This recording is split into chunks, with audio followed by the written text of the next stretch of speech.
That morning, I was just looking for my wife's car keys. I never expected to find a miniature pharmacy hidden in her purse. There they were, expensive condoms, a sleek bottle of luxury lubricant, and little blue pills that definitely weren't for me. I just stood there, staring, feeling that cold jolt I get when I find a security breach in a company's network. My name's Danny. I'm 42, and my job is solving hidden problems. I guess this time the system that needed debugging was my own marriage.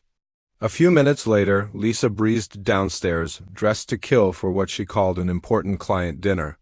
Her hair, her makeup, flawless. She smelled like that special perfume she only wore when she wanted to impress someone. She grabbed her purse, completely oblivious that I'd just inspected its contents, and hurried out the door with a bright smile. The second her car was out of sight, I opened her laptop. Same password she'd used since college. My birthday, backwards. And just like that, the truth spilled out. Months of flirtatious emails with her boss, Preston Blackstone, a CEO whose ego was almost as big as his bank account. There were hotel bookings, dinner reservations, and messages that made it painfully obvious this wasn't some harmless work flirtation. Most husbands might have confronted their wives right then and there. But I'm not most husbands. I think strategically. Instead of one big emotional scene, I planned a masterpiece of slow, calculated payback. First target, the pills. I had a friend who worked in a pharmacy. With his help, those performance enhancers became something far more explosive. Potent laxatives, identical in shape and color. Next, the lubricant. I replaced half the bottle with a concentrated food-grade chili extract, mixed just enough to keep the texture the same. And the condoms? A tiny needle and a steady hand took care of that. I put everything right back in her purse. That night, Lisa came home looking like she'd survived a natural disaster. Her makeup was smeared, hair ruined, and she was clutching her stomach like it was about to revolt. She blamed it on bad seafood. I pretended to believe her and said nothing. 3 days later, the universe delivered a result better than anything I could have planned. News broke that Preston's private jet had to make an emergency landing because he suffered a severe gastrointestinal event. Someone on the plane had filmed him sprinting to the bathroom, followed by noises that belonged in a horror movie. The footage went viral instantly. Lisa went pale every time a new clip surfaced, trying to act like she barely knew the guy, but I wasn't done.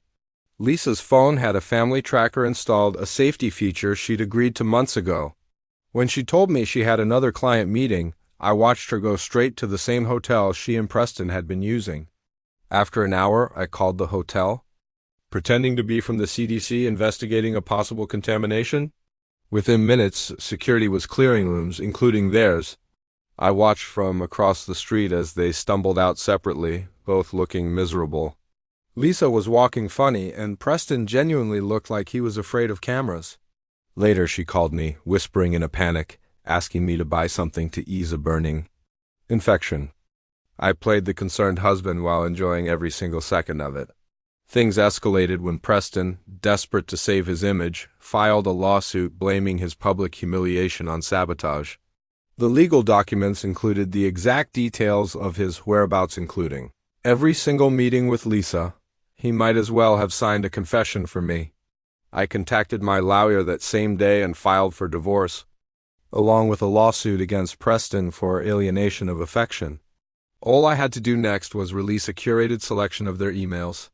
Not the worst ones, just enough to destroy the professional facade Preston tried so hard to maintain. His company's stock plummeted, the media tore into the scandal, and Preston's own wife filed for divorce. I didn't even have to lift a finger. Meanwhile, Lisa finally broke down and tried to talk to me. She claimed the pills, the condoms, the lubricant. They were all for us. When I didn't react, she tried crying. When that didn't work, she tried lying. When the lies collapsed, she tried begging. Nothing worked. I'd already filed the papers. Then came the pregnancy test. Positive. She tried to argue it could be mine. It couldn't. And she knew it. Eventually, Preston's company agreed to settle quietly, $200,000 and a written admission of the affair. Lisa realized, far too late, what she had thrown away. She asked if we could try again, I told her no. There was nothing left to salvage. I moved on faster than she expected. Maybe faster than I expected. I met Jennifer, a nurse, someone who understood pain, betrayal, and recovery far better than I ever could. She laughed about my revenge plan not because the situation was funny, but because she understood the deep satisfaction of justice delivered correctly.